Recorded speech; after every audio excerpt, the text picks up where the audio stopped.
O maior ato de infidelidade que você pode cometer contra si mesmo é ser infiel com os seus valores. Você já traiu a si mesmo? Quais tipos de escolha você tem feito? Vamos jogar aberto. Por que raios você fez as escolhas que te trouxeram até aqui? Você pode até, obviamente, tentar explicar o seu plano e como você seguiu passo a passo para alcançar seus objetivos, mas a grande pergunta que fica é: por que você ainda se sente infeliz? Por que você está tão desmotivado? Bom, se você vive correndo atrás dos seus objetivos e mesmo alcançando vários deles, você ainda se sente satisfeito e infeliz, é provável que você tenha feito escolhas no piloto automático. Salve, salve! Eu sou o Fábio Chan. E eu sou o Guilherme Afonso. E esse aqui é o Além do Consultório, um bate-papo entre nós dois, um psicólogo e outro psicólogo, sobre a vida, o universo e tudo mais. E no dia de hoje, a gente vai falar sobre essa armadilha do piloto automático quando está dentro das nossas escolhas e objetivos. Cara, você já se viu nessa situação de fazer tudo certinho, e você estuda, tira boas notas, depois se forma, depois você entende que aquele diploma não é suficiente, vai querer fazer outra formação, você quer fazer mais um curso especializante, enfim, e não só isso, porque você também tem seus objetivos financeiros, dentro do relacionamento, você casou direitinho, mas parece que depois disso tudo, você fez todo o protocolo social que a sociedade espera de você, e eu ainda tô bem satisfeito. Parece que eu tô vivendo a vida que vale a pena ser vivida. Você viu isso, Afonso? Pra caramba! E isso foi tão frequente que, pra você ter ideia, quando eu tava terminando a faculdade, eu ingressei já numa pós-graduação simultaneamente, tanto medo de ser um grande fracassado, de ser uma pessoa que deu errado, coisas do gênero. Insatisfeito porque eu queria, por exemplo, fazer mestrado e doutorado. E aí, conforme eu fui conhecendo pessoas que tinham feito mestrado e doutorado e conversando sobre a realidade delas, eu fui sacando que no fundo, eu não queria ser pesquisador. Eu queria o título pra minha mãe poder dizer com orgulho: eu tenho um filho que é mestre, eu tenho um filho que é doutor. Bom, Afonso, então no dia de hoje eu só vou te chamar de doutor Afonso, tá bom? Pra você se sentir satisfeito, você tem o título, eu não tenho o diploma, eu não sou sua mãe, mas eu posso chamar de doutor Afonso, tá bom? Minha mãe vai ficar orgulhosa quando eu mandar esse vídeo pra ela. Perseguir os objetivos de maneira cega, pode se tornar um problema. E aqui, imaginem a seguinte situação: uma pessoa que convive com a família, e a convivência familiar é maravilhosa. Para essa pessoa tem muito valor a convivência, só que os pais, infelizmente, perdem o emprego. Eles têm que morar nas casas do fundo de um vizinho que empresta aquela casa temporariamente, passam por algumas humilhações, inevitavelmente. Essa pessoa, com esse incômodo, com essa dor, estabelece um objetivo: eu vou trabalhar muito para não passar mais por isso, nem os meus pais passarem mais por isso. Faz sentido, Fábio? Faz sentido pra caramba, Guilherme Afonso. A gente vai falando que nós temos nossas necessidades aqui. Então, de algum momento, essa pessoa, ela se sentiu inseguro financeiramente falando, vamos assim dizer, começa a se ingressar aqui em vários trabalhos e começa a fazer turno extra, e eu tenho que estudar em outro lugar, enfim. Ela ocupa uma agenda, e o que ela não tem mais tempo pra fazer? Ficar com a família, que era exatamente o que ela queria, afinal de contas. E olha como esses objetivos, muitas vezes, eles também vêm deixar você dentro de um piloto automático e às vezes até se afastando do que realmente importa. Eu acho isso muito interessante porque não é que o valor de convivência e relacionamentos dela deixou de ser um valor ao longo do tempo. Não é assim que funciona. Mas no final das contas, por ela nunca ter uma grande consciência desse valor e ela focar muito na dor, nos objetivos e nas metas, acaba se afastando disso porque para se aproximar de um valor exige escolha e exige esforço. Não é automático. A primeira conceituação que eu gostaria de fazer com vocês é falar sobre anseio. Nós temos vários anseios básicos, nós temos vários impulsos muito básicos e muito naturais. E um desses anseios que envolve a temática do episódio de hoje é o anseio de a gente poder fazer escolhas, direções para se seguir na nossa própria vida. E é um anseio que muitas vezes é capturado por professores, pais, mas principalmente pela publicidade, pela propaganda. Pessoas ficam dando pra gente respostas pré-moldadas do que nós deveríamos escolher como rumo para nossas próprias vidas. É bom a gente então deixar claro que essa relação que existe entre esse anseio e, na verdade, a nossa motivação. O que nos motiva a agir? O que nos motiva a levantar da cama, afinal de contas, né? O que nos motiva a seguir por alguma direção? Como é que funciona isso, né? Como que a gente atende esse anseio? Como que a gente consegue atender essa motivação? Esse anseio, essa possibilidade de você ter a liberdade de fazer escolhas e seguir algumas direções na sua vida, está profundamente, intrinsecamente ligado com a a nossa sensação de motivação. Essa sensação de se sentir motivado, de ter energia e de ter uma disposição de ação para sair da cama, para fazer um café da manhã, para encontrar os amigos, para ir trabalhar e tudo mais. Quando a gente segue apenas objetivos e esses objetivos não estão conjugados com os nossos valores, a gente começa a ter uma sensação de menor motivação. E é por isso que muitas empresas que fazem você trabalhar 16, 14 horas por dia ficam contratando um monte de palestrantes para fazer palestras de motivação. Porque, claramente, aquelas pessoas que estão presas nos seus trabalhos durante a maior parte do dia, elas vão se sentindo desconectadas de talvez alguns elementos que façam a vida delas valer a pena. E aí essas empresas tentam, de alguma maneira, mascarar isso através de palestras motivacionais. Excelente, Afonso. Eu acho que aí agora vale a pena a gente fazer uma pequena distinção que é como a gente atende essa motivação. Ela é guiada aqui pelos nossos valores ou ela é guiada pelos nossos objetivos? Então a gente fazer uma distinção sobre os dois.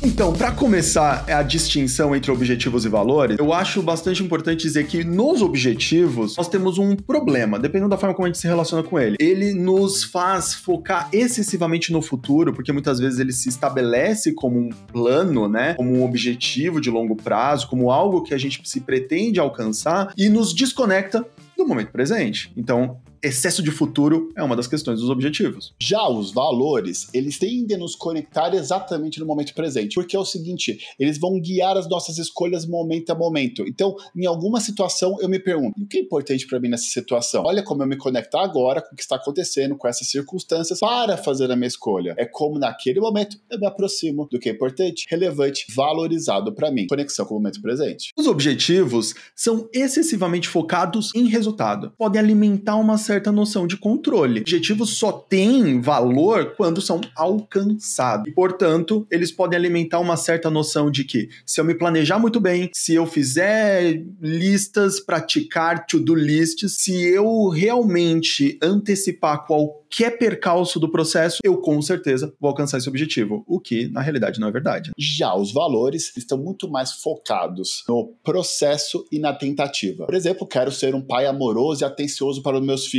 Não vai chegar um final. Esse objetivo não cumpre nunca. Nunca eu vou chegar nesse patamar e pronto, zerei a vida. Não. É em cada momento, em cada situação. Estou ali no processo. Como que eu consigo ser mais atencioso com os meus filhos? A escolha que eu fiz, que eu falei, ok, eu fui um pai mais atencioso. Eu fiz essa escolha, deixei o trabalho nesse momento, deixei de ver o Netflix e fiquei mais um tempo com meus filhos. Olha como guia essa escolha e eu estou mais dentro do processo, não em cumprir um objetivo que está depois a ser realizado. Outro ponto que é bastante significativo é que os objetivos às vezes podem se estabelecer como estratégias de evitação ou afastamento. Eu tenho muito medo de ser rejeitado por conta da minha aparência física. Então eu vou estabelecer objetivos de fazer muita academia, fazer dieta, fazer procedimentos estéticos para me afastar dessa dor, deste medo de ser rejeitado. Mas aqui, obviamente, isso aqui funciona por reforço negativo. Reforço negativo não se mantém durante muito tempo. No final das contas, você pode entrar num ciclo de insatisfação perpétua. Eu nunca estou forte o suficiente, eu nunca estou bonito o suficiente, eu nunca estou magro o suficiente. E aqui vira um problema. Pois é, já nos valores, mesmo tendo algo aversivo no processo, faz parte do processo de um sofrimento com significado. Olha, eu não posso ter a aparência ideal para já estar usando a roupa X para ir em tal lugar, para tal evento, mas como eu me aproximo de um maior grau de autocuidado quando eu estou indo na academia, ou como eu me aproximo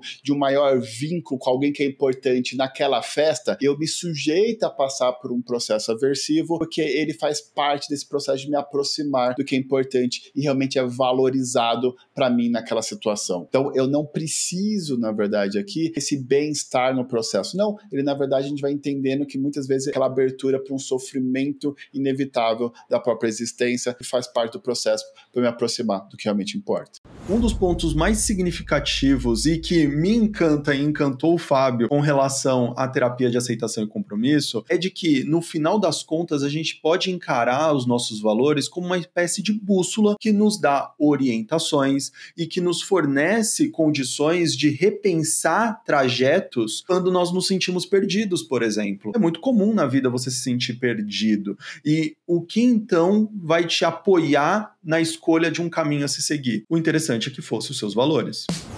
E agora, né? Quando a gente está falando de soluções, qual é então a solução quando a gente está pensando nos nossos valores? E uma maneira, às vezes, de a gente entender essa característica do valor é pensar neles como qualidade dos nossos comportamentos. O que é precioso, afinal de contas, qual é o tipo relevante de comportamento que eu quero me expressar? Por exemplo, quando me penso como pai, penso que quero ser um pai que prepara seus filhos para o mundo. A qualidade dos meus comportamentos, o que guia, o que norteia os meus comportamentos é como eu preparo os meus filhos, como eu ajudo eles no autodesenvolvimento deles. Dar um esporro no meu filho não é a melhor maneira de fazer isso.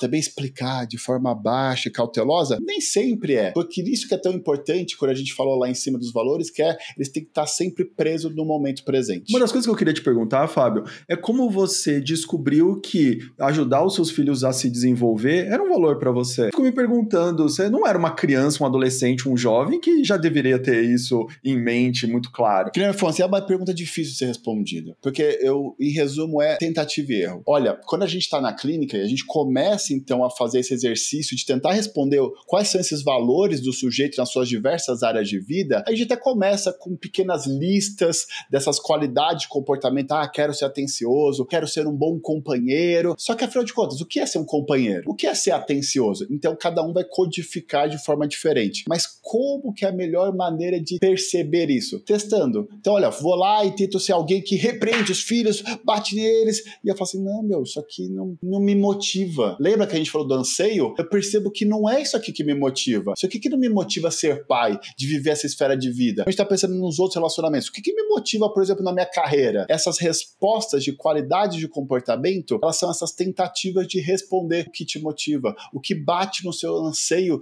de tentar ter essa liberdade de se expressar na vida.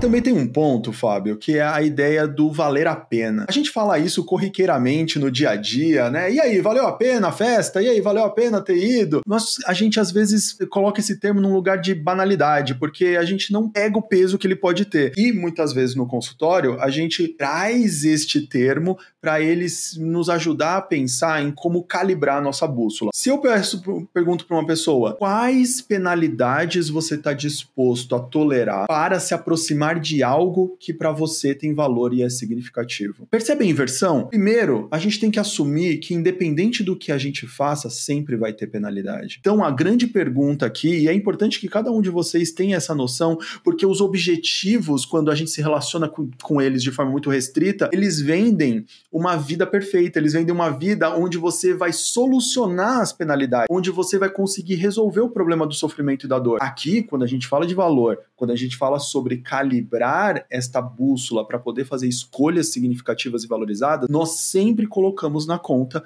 as possíveis penalidades envolvidas ou as inevitáveis penalidades envolvidas na condução da sua vida nessa direção. Acho que existe uma consideração que é muito bacana de fazer, que normalmente a gente faz bastante dentro do consultório, que é, existe uma liga muito interessante quando a gente trabalha bem os objetivos com os valores, que basicamente é como se a gente fizesse um sanduíche aqui, fizessem camadas aqui. Eu tenho um valor, quero ser um pai que prepara bem os seus filhos, e aí eu posso ter objetivos em relação a isso. Olha que interessante, eu particularmente tenho uma coisa que é, a cada 6 meses eu tento proporcionar estímulos diferentes para os meus filhos, colocar numa natação, tentar fazer uma arte marcial, uma música, fazer uma língua. Mas por que veio esse objetivo? Porque é uma resposta ao meu desejo, ao meu valor de ser o quê? Um pai que prepara os filhos para o mundo. Como a gente consegue fazer aqui uma camadinha, olha só, eu tenho meus valores, mas meus objetivos são pautados nos meus valores. Outra consideração que é válida é que muitas vezes a gente pode não confiar em nós mesmos para fazer escolhas adequadas e seguir uma determinada direção na vida. Perceba que, no exemplo do Fábio sobre proporcionar experiências diferentes para os filhos, é exigido dele um certo grau de confiança, um certo grau de eu acredito que isso possa ser importante e eu vou me expor, inclusive vou me propor a lidar com o fato de que talvez eles não mandem muito bem nessa modalidade, nessa atividade, ou inclusive eles fiquem chateados porque aquilo ali é aversivo para eles. O Fábio está se propondo a isso e ele precisa ter uma certa noção de confiança pessoal que ele é capaz de fazer essa escolha e de bancar ela, que volta um pouquinho na ideia de tem penalidades envolvidas em qualquer escolha que a gente faz.